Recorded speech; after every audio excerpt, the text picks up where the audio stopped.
नमस्कार, स्वागत है आपका आर्य ओन लीला पर। तो कैसे हैं आप सभी?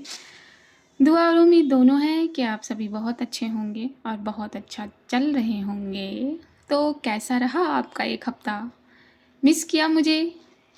हाँ, मेरे जो अपने हैं उन्होंने तो किया ही होगा, लेकिन जो नहीं हैं उन्होंने भी किया होगा, बट वो बोलेंगे नहीं। जिस तरीके से चुपचाप वो लाइव या फिर स्टोरी आकर सुनकर चले जाते हैं, वो आज भी यही कर रहे होंगे, है ना? चलिए, एक हफ्ते ना आने का मेरा रीज़न रहा है बस थोड़ा सा मैं बेटर फील नहीं कर रही थी और मन भी नहीं था मेरा आने का, ऑनेस्टली बात करूँ तो। लेकिन कुछ चाहने वालों ने मुझे बुला लिया दोबारा। और जो नहीं चाह रहे, शायद वो भी कहीं ना कहीं चाहते ही हैं, बस बोलते नहीं हैं। चलिए, मैं तो आ गई आप लोगों से मुलाकात करने। अब आप भी आइए, अपना अपना स्थान ग्रहण कीजिए और चुपचाप मुझे सुनिए। चलिए, एक छोटा सा रीकैप ले लेते हैं। रात का हाल कुछ यूँ है कि बाहर बारिश ने जज्बातों की नमी को बढ़ाया हुआ है। ड्यूटी के बाद संजना कुछ चीज़ें लेने जाती है अक्षय के साथ। वहाँ अक्षय उसे थोड़ा सा टीज करता है, ये कह के कि तू कैंडल केक में ही लगाएगी ना। संजना अपना फोरहेड टैप कर लेती है, ये सोचते हुए कि अब मैं इसे क्या ही बताऊं कि मुझे क्या करना है कैंडल का। रिधिमा भींगते हुए अपने घर पहुंचती है। अब ये रूम ही तो इनका घर है। प्यार ही है जो एक इमारत को घर बनाता है। तो अभी ये रूम को ये घर बनाए हुए हैं, तो इन्हें इसे घर ही कहा जाएगा। रिधिमा अंदर आके हैरान हो जाती है रूम को देखकर, और संजना हैरान हो जाती है रिधिमा को देखकर, क्योंकि वो अपने साथ बारिश का एहसास जो ले आई है बालों और अपने बदन को भिंगाकर। तो ये एहसास दिल तक पहुंचते हैं इन दोनों के, और वो दिल से एक दूसरे की छुअन में जाने लगता है। तो यहीं रोक देते हैं इस छुअन को, इस रिकैप को, और आगे चलते हैं। जी हाँ, आगे चलते हैं। अपनी सांसों के साथ साथ अपने हाथों में टॉवल बांधे हुए रिधिमा दीवार का सहारा ले लेती है और अपने गालों को और अपने कानों को गर्म पाती है, और इसी वक्त अपने हाथों की हथेलियों को ठंडा। ये ये मुझे क्या हो रहा है?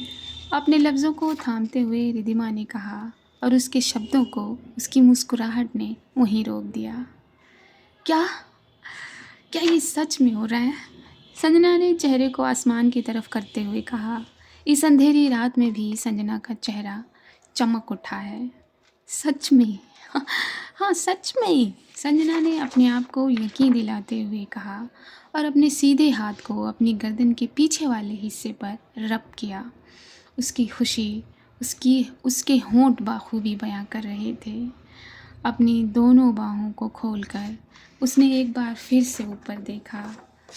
I am feeling like a king of the world. Sanjana ने किंग खान के इस लाइन को उन्हीं के सिग्नेचर स्टेप को कॉपी करते हुए कहा। स्टेप लेकर वो पूरे चारों तरफ घूम गई, जैसे वो रूम में नहीं, बाहर आसमान के नीचे है, और उसके चेहरे पर बूंदें पड़ रही हैं। Do you need anything miss brown eyes? Ridhima के थोड़ा देर लगाने पर संजना ने अपने कदम को बाथरूम के बाहर रोकते हुए पूछा। संजना की आवाज़ जैसे रिधिमा के कानों में पड़ के लाउड हो गई हो। हाँ, नहीं। रिधिमा ने संजना की आवाज़ सुनते ही एक ही आवाज़ में हाँ और ना दोनों ही बोल दिए, और ये कहकर अपनी जीभ को अपने दांतों के बीच में दबा लिया। ओके, संजना ने अपने लेफ्ट कान को सहलाते हुए कहा और मुस्कुराते हुए अपना सर भी नीचे झुका दिया और अपने कदमों को पीछे कर लिया। रिधिमा बारिश के पानी को शावर के पानी से धोकर और उसी टॉवल को अपने बदन पर लपेटकर बाहर रूम में आती है, अपने कदमों को अलमारी की तरफ बढ़ाते हुए।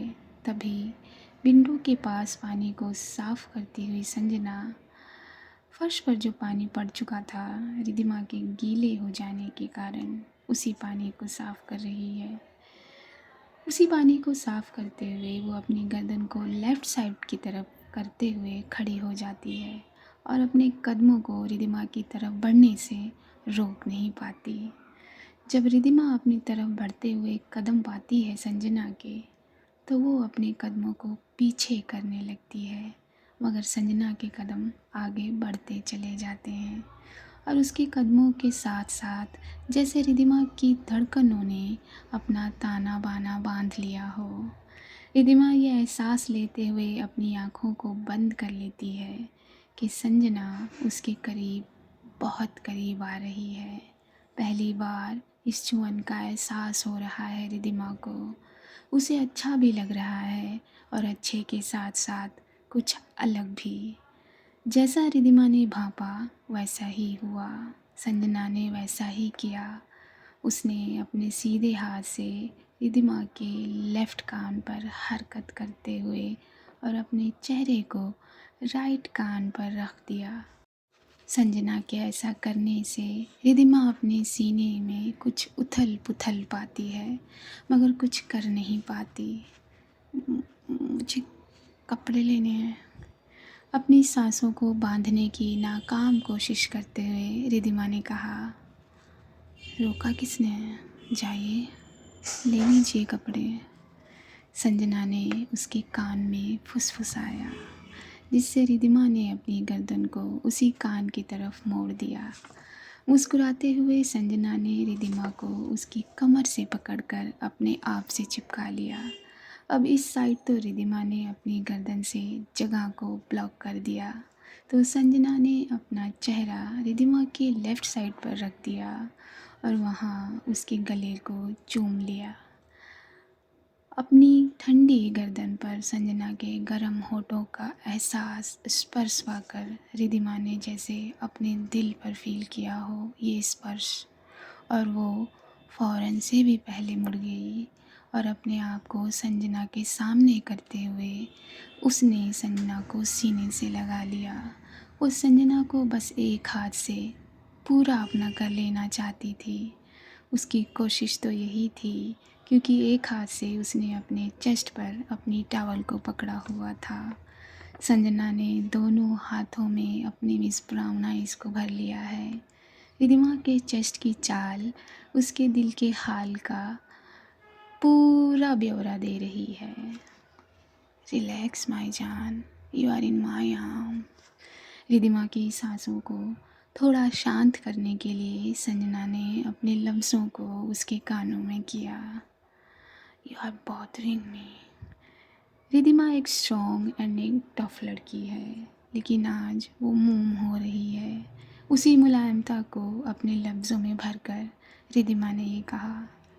संजना ने अपनी बाहों को जकड़ा और रिद्धिमा के गले को सेंटर में चूम कर कहा, और अब रिद्धिमा ने अपनी बंद वाली आँखों के चेहरे को ऊपर किया और फिर से सामने करके अपनी आँखों को खोलते हुए संजना के चेहरे को देखा, और उसके चेहरे को देखते हुए वो उसके होठों पर पहुंच गई और उसकी होठों पर अपनी नज़रें की, अपनी नज़रों के पीछे वो अपने होठों को लगा देती है।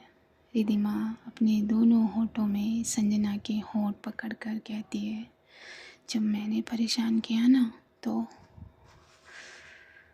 वो तो कुछ नहीं कह पाती, मगर रिद्धिमा के तो को संजना पकड़ लेती है। तो अपने होठों को रिद्धिमा के होठों से आज़ाद करते हुए संजना ने अपनी बात को आगे किया। तो करिए ना miss brown eyes, who stopped you. ये कहते हुए संजना अपने होठों को पूरा का पूरा रिद्धिमा के होठों को सौंप देती है। अब धीरे धीरे चलता हुआ ये किस थोड़ा सा वाइल्ड होना शुरू हो जाता है। अपनी मदहोशी में ये दोनों अपने कदम भी चलाने लगते हैं।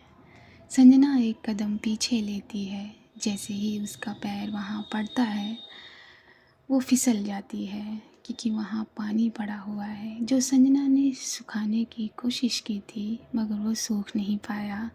उसी पर उसका पैर पड़ जाने के कारण संजना का बैलेंस बिगड़ जाता है और वो हवा में लहराते हुए सीधा बेड पर गिर जाती है। और अपने ऊपर वो अपनी मिस ब्राउन आइज़ को संभाल लेती है। इस फॉलिंग में वो अपने बाहों की पकड़ ढीली नहीं करती। रिद्धिमा ने गिरते वक्त संजना को अपने दोनों बाहों से थाम लिया था और ये बहुत तेज़ी में हुआ। Are you okay? अपनी सीधे हाथ की हथेली को रिद्धिमा के चेहरे को सहलाते हुए उसके बालों को जो गीले हैं उन्हें पीछे करते हुए संजना ने पूछा, यस आई एम ओके। ये कहते हुए रिद्धिमा ने अपना चेहरा संजना के सीने से उठाकर सामने किया और अपनी नज़रों को मिलाया संजना की नज़रों से, और ये दोनों हंस पड़े।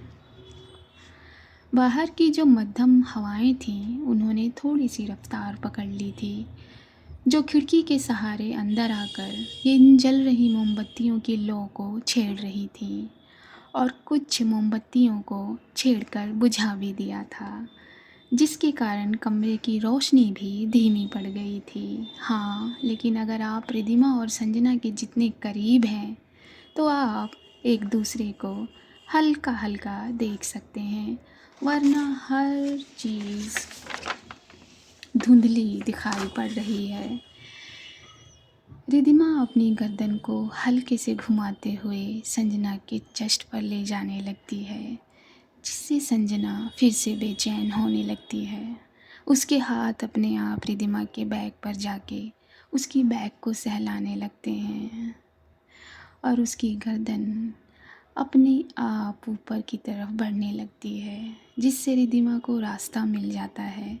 वो अपना चेहरा सीने से रगड़ते हुए उसकी गर्दन पर ले जाती है और रिद्धिमा वहाँ जाकर अपने होठों की छाप छोड़ने लगती है। रिद्धिमा एक जगह पर अपने होठों से दबाकर बाइट कर लेती है। इस बाइट से संजना के ऊपर ये असर होता है, वो चिल्लाती तो नहीं है लेकिन अपने बाजुओं को रिद्धिमा की पीठ पर दबाकर इस बाइट का एहसास कराती है और अपनी गर्दन फिर से ऊपर करके मुस्कुरा देती है। रिद्धिमा वो अपनी गर्दन से ऊपर जाते हुए संजना के गालों पर जाकर किस करती है। गालों से हटकर वो कानों पर आ जाती है और कानों से राइट लेते हुए वो संजना के होठों पर आ जाती है और उसके होठों को चूसना शुरू कर देती है। रिद्धिमा की इन हॉट हरकतों से संजना का हर बॉडी पार्ट अपने अंदर कुछ बगावत महसूस करने लगता है। जब इनकी फॉलिंग हुई थी तब रिद्धिमा ने अपना हाथ बंधी हुई टॉवल से हटा दिया था। शायद ये रिद्धिमा भी भूल गई है और वो अपने काम में बिज़ी हो गई है। संजना ने एक हाथ से रिद्धिमा के गीले बालों को सहलाना शुरू कर दिया है और एक हाथ ने उसके रिद्धिमा के बैग को सहलाना शुरू कर दिया है, जो पहले ही कर रहा है। टॉवल के ऊपर से टॉवल ढीली हो रही है। जैसे जैसे संजना अपना हाथ घुमा रही है वैसे वैसे वो टॉवल भी मूव कर रहा है, मगर दोनों को इस चीज़ का एहसास नहीं है, क्योंकि इन दोनों को अब होश नहीं है। रिद्धिमा संजना के होंठ ऐसे चूस रही है जैसे उसे उसकी पसंदीदा पेस्ट्री मिल गई है, जिसे वो खा भी सकती है। और शायद यही समझकर वो संजना के होंठों पर भी एक बाइट कर लेती है। बहुत परेशान कर लिया आपने, बहुत।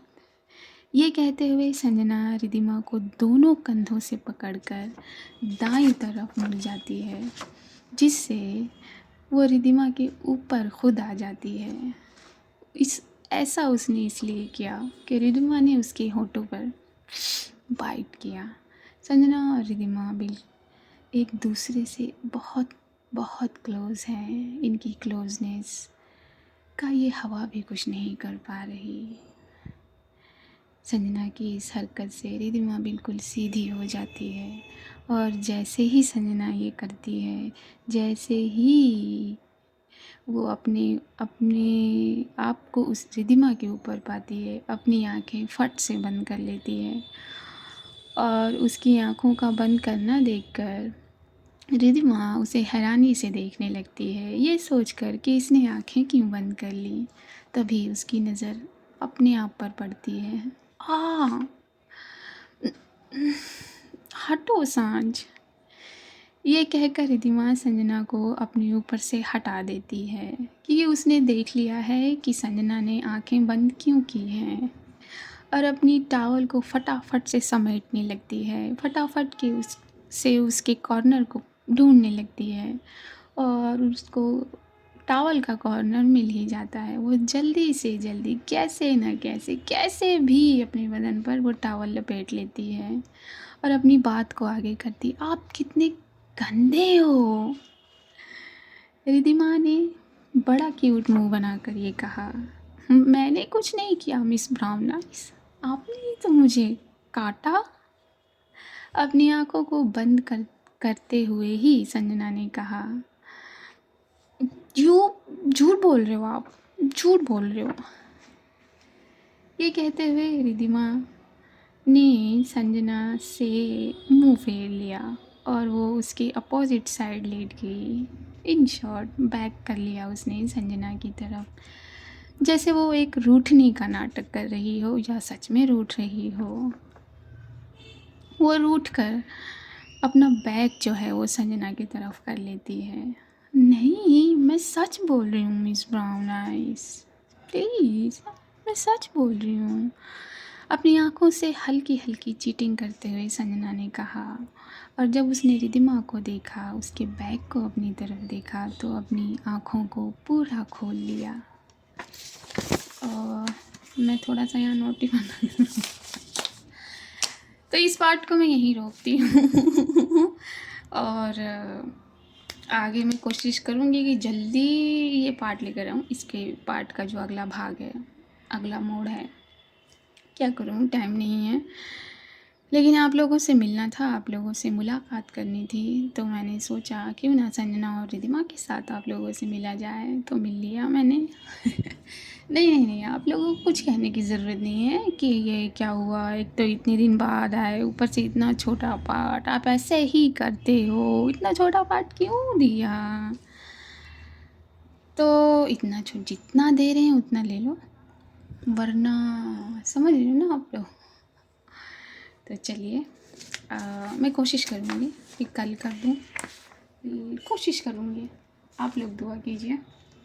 जैसा कि मैंने कहा था, इस दिन मेरा गिटार मेरे पास होगा, उस दिन मैं आप लोगों के सामने बैठकर गाना गाऊंगी, लेकिन आप लोगों को पता नहीं चलेगा। दुआ करिए जल्दी जल्दी कि मेरा गिटार मेरे पास आ जाए और बस दुआ करते रहिए अपने लिए, अपने पेरेंट्स के लिए, एक दूसरे के पेरेंट्स के लिए। एक दूसरे के लिए नहीं कर सकते, एक दूसरे के लिए जो जेलसी है, जो ईगो है वो बीच में आ रहा है, तो आने दो, मत करो एक दूसरे के लिए, बट एक दूसरे के पेरेंट्स के लिए तो कर सकते हो ना, तो करो, किसने रोका है। तो दुआ करते रहिए, अपने पेरेंट्स का ख्याल रखिए, अपना ख्याल रखिए प्लीज़, और अपनी हाज़िरी ज़रूर लगाना। जो मैंने लाइव में कहा उस बात को ध्यान रखना, वरना ओके। चलिए, स्किप मत कीजिए, अपना अंगूठा अपने पास रखिए। मुझे दीजिए इजाज़त, नमस्कार।